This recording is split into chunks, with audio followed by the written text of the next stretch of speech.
Shalom, Bapak Ibu, saudara-saudari sekalian yang kami kasihi di dalam Yesus Kristus. Kita akan memulai ibadah kebaktian rumah tangga jemaat GKP Sadang. Kita akan memulainya dengan memuji Tuhan dari Kidung Jemaat 270. Isilah mataku dengan citra salib-Mu. Isilah mataku dengan citra salib-Mu, dengan kasih-Mu penuhi hatiku.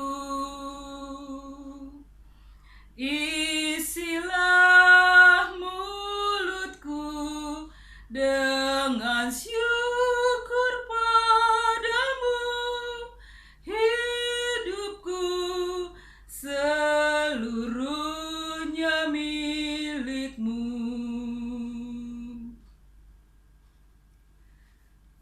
Mari kita bersatu di dalam doa untuk mengungkapkan ungkapan syukur kita kepada Tuhan dan memulai ibadah kita dengan renungan firman Tuhan. Kita akan meminta tuntunan Roh Kudus. Mari kita berdoa.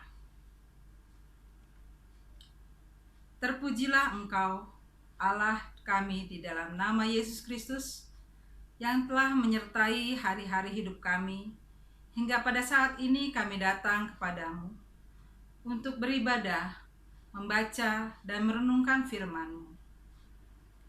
Terimalah ibadah kami, sucikan dan kuduskan kami, ampuni segala dosa kami, sehingga kami layak membaca dan merenungkan firman-Mu pada saat ini. Urapi hamba-Mu yang akan membawakannya, sembunyikan jauh di belakang salib-Mu, biarlah hanya kuasa-Mu melalui Roh Kudus-Mu yang berbicara kepada kami, untuk memberi pengertian yang benar tentang firman-Mu. Urapi kami yang membaca dan merenungkannya, serta mendengarnya. Hanya di dalam nama Yesus Kristus Tuhan kami serahkan ibadah kami dari pertama, pertengahan, hingga akhirnya. Ke dalam tangan-Mu Yesus kami berdoa. Haleluya, amin. Renungan kebaktian rumah tangga pada sore hari ini diambil dari firman Tuhan Yakobus 3 ayat 1 sampai 12.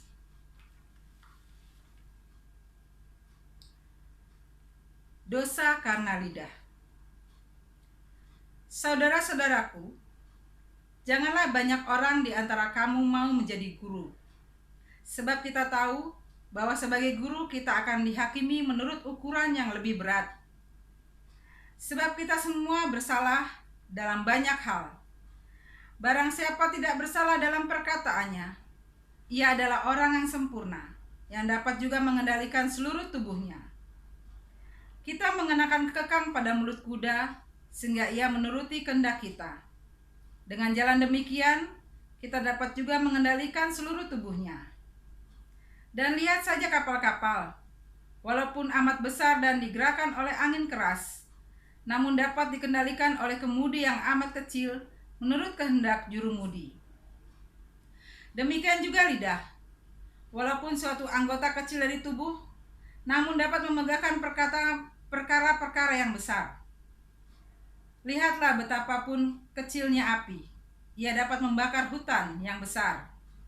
Lidah pun adalah api, ia merupakan suatu dunia kejahatan, dan mengambil tempat di antara anggota-anggota tubuh kita sebagai sesuatu yang dapat menodai seluruh tubuh dan menyalakan roda kehidupan kita. Sedang ia sendiri dinyalakan oleh api neraka. Semua jenis binatang liar, burung-burung, serta binatang-binatang menjalar, dan binatang-binatang laut dapat dijinakan dan telah dijinakan oleh sifat manusia. Tetapi tidak seorang pun yang berkuasa menjinakkan lidah. Ia adalah sesuatu yang buas, yang tak terkuasai, dan penuh racun yang mematikan. Dengan lidah kita memuji Tuhan, Bapa kita, dan dengan lidah kita mengutuk manusia. yang diciptakan menurut rupa Allah. Dari mulut yang satu keluar berkat dan kutuk. Hal ini saudara-saudaraku, tidak boleh demikian terjadi. Adakah sumber memancarkan air tawar dan air pahit dari mata air yang sama? Saudara-saudaraku, adakah pohon ara dapat menghasilkan buah zaitun? Dan adakah pokok anggur dapat menghasilkan buah ara? Demikian juga mata air asin tidak dapat mengeluarkan air tawar. Demikian firman Tuhan yang telah saya bacakan. Kita akan mendengarkan renungannya. Kiranya Roh Kudus menolong kita. Judul dari bacaan kita pada saat ini adalah temanya dosa karena lidah. Ada sebuah cerita, seorang filsuf bernama Socrates. Ketika bertemu dengan seorang teman prianya, kenalannya, pria ini hendak menceritakan suatu kabar kepada Socrates. Sebelum pria tersebut bercerita, Socrates mengajukan pertanyaan-pertanyaan padanya. Sebuah tes yang kini dikenal dengan sebutan tes 3 filter atau triple filter test. Tes ini berisi pertanyaan saringan yang harus dijawab untuk mengetahui apakah cerita tersebut benar-benar perlu disampaikan atau tidak. Demikian filter tes tersebut. Pertama, filter yang mengenai tentang kebenaran. Apakah kabar yang maksudnya temannya Socrates yang akan diceritakan adalah sebuah kebenaran? Socrates menanyakan hal tersebut kepada temannya. Dan temannya menjawab, tidak. Filter yang kedua adalah tentang kebaikan. Socrates menanyakan kepada temannya, apakah yang akan dikatakan itu adalah suatu yang baik? Jawab temannya, tidak. Dan filter ketiga adalah kegunaan. Apakah yang dia ceritakan itu berguna bagi Socrates yang disampaikannya? Apakah Socrates sebagai penerima kabar tersebut berguna bagi kehidupannya? Jawab temannya, tidak. Lalu Socrates berkata kepada temannya tersebut, bila Anda ingin menceritakan sesuatu yang belum tentu benar, bukan juga tentang kebaikan, dan tidak berguna bagi saya, mengapa Anda harus menceritakannya kepada saya? Sehingga saudara-saudara, jika pertanyaan-pertanyaan filter ini jawabannya adalah tidak, mengindikasikan bahwa kabar tersebut yang akan disampaikan adalah kabar yang sia-sia, yang tidak berguna bagi pendengarnya, dan mengarah kepada hal yang negatif mungkin, seperti sebuah cerita gosip dan sebagainya. Kisah Socrates ini mengingatkan kita bahwa seringkali lidah kita mengatakan sesuatu tanpa disaring. Dan tanpa disaring itulah terkadang yang keluar adalah gosip, hinaan, fitnah, kata kasar, kebohongan, kemunafikan, dan lain-lain.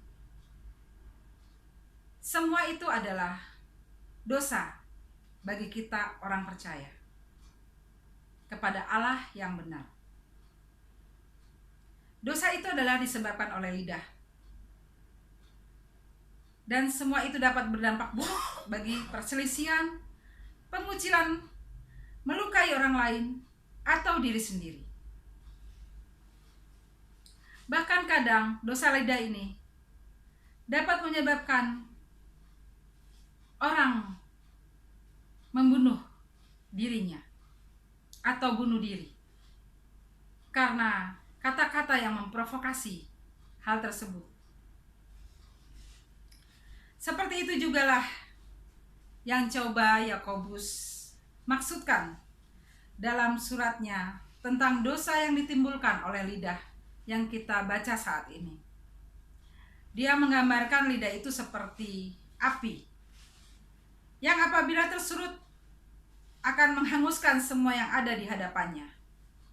Lidah juga seperti noda yang mencemarkan seluruh tubuh kita. Bagian terkecil dari tubuh, namun mempunyai dampak yang besar ketika digunakan secara tidak benar. Namun dengan lidah juga kita dapat memperkatakan hal-hal yang baik, memperhatakan firman Tuhan, dan itu akan menjadi kenyataan ketika dilakukan dengan iman. Dengan lidah kita dapat melakukan perbuatan-perbuatan besar, baik yang buruk maupun yang menghasilkan kebaikan bagi sesama dan bagi diri kita sendiri. Lalu apa yang dapat kita lakukan agar tidak terjadi kerusakan dalam hidup ini oleh karena lidah? Tidak ada cara lain selain belajar mengendalikan lidah. Kenapa? Karena menurut Yakobus, lidah itu seperti kekang pada mulut kuda dan kemudi pada kapal, seperti pada ayat 3 dan 4 bacaan kita pada saat ini, yang artinya lidah mampu mengendalikan hidup kita. Dan ini sangat merepotkan sekali. Baik buruk hidup kita tergantung pada lidah, pada perkataan kita.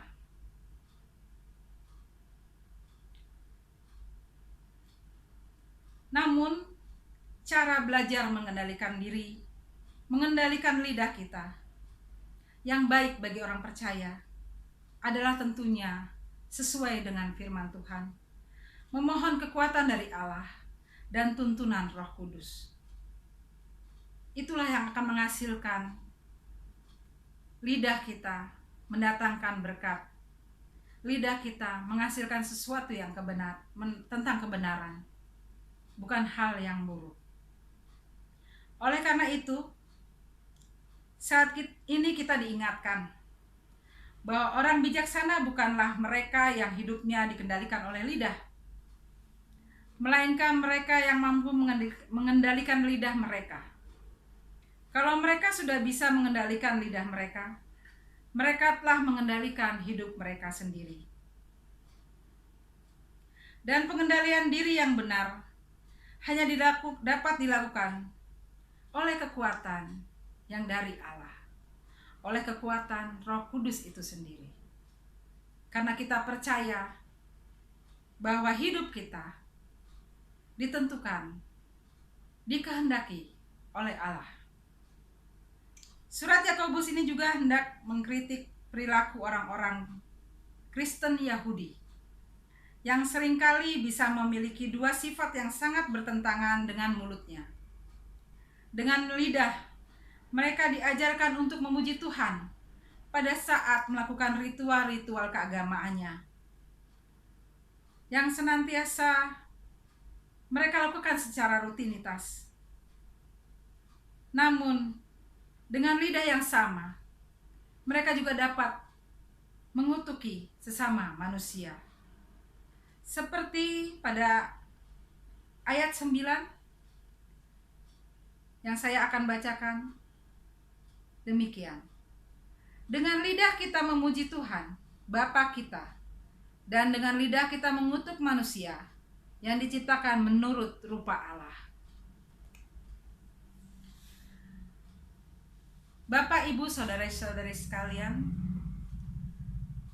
yang dikasihi Tuhan, jika lidah kita senang memuji Tuhan, maka seharusnya lah lidah kita juga dipakai untuk bersikap ramah, lemah lembut, tidak mencaci maki, dan memberi hormat kepada orang lain melalui perkataan-perkataan yang baik, yang santun, dan yang berkenan kepada Allah.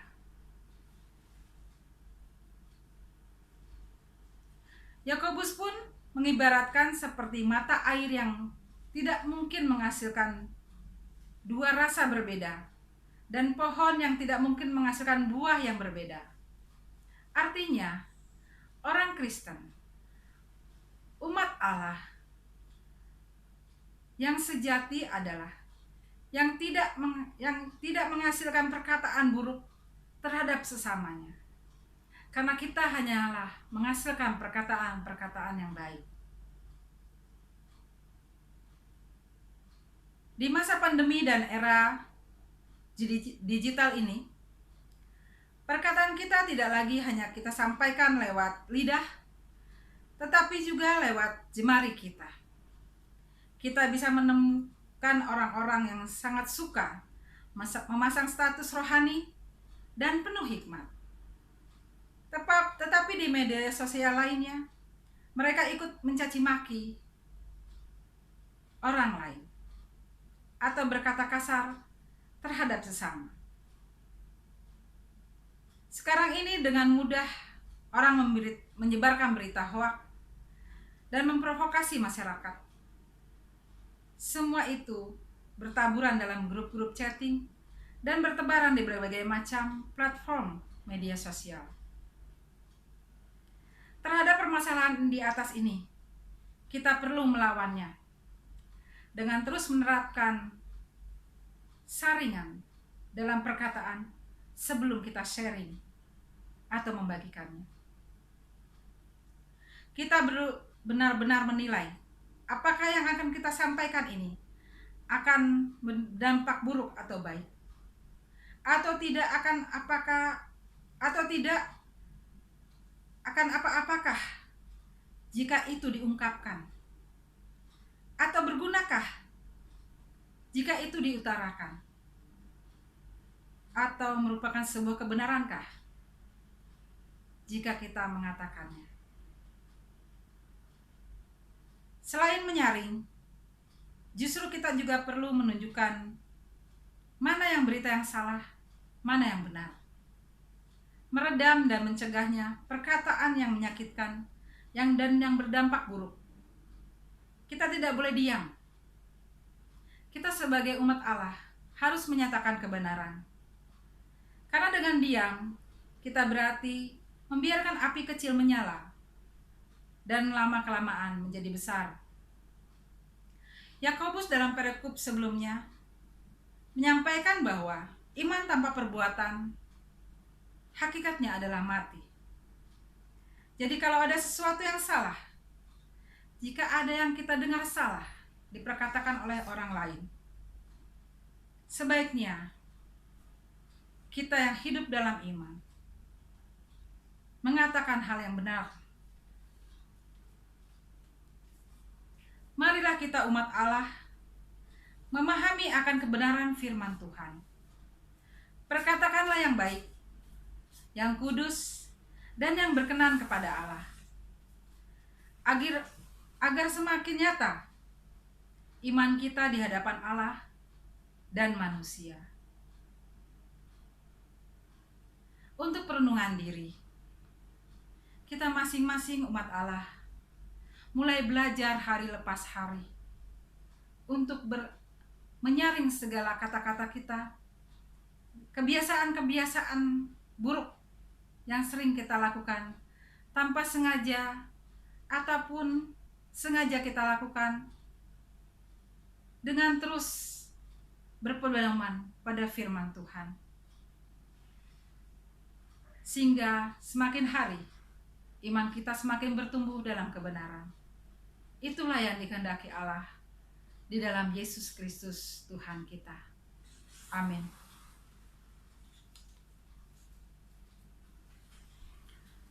Kita akan berdoa syafaat dan doa penutup ibadah kita pada sore hari ini dengan doa Bapa kami. Mari kita berdoa. Terima kasih Bapa, terima kasih Yesus, terima kasih Roh Kudus, Allah yang Esa, yang kami sembah dan imani selalu. Kami hendak bersyukur atas firman-Mu yang telah Engkau taburkan pada ibadah pada sore hari ini, yang Tuhan nyatakan pada kami semua, baik yang membacakannya, yang mengutarakannya, yang merenungkannya, dan yang mendengarnya, agar semakin nyata firman-Mu kami terapkan dalam hidup kami masing-masing. Engkau kiranya memberkati, menjamah setiap jemaat GKP Sadang untuk hidup bertumbuh dalam iman, untuk hidup semakin saling mengasihi dalam perkataan dan perbuatan. Engkau juga mau menjamah jemaat yang sakit, yang lansia, yang bekerja, yang bersekolah, maupun yang di rumah.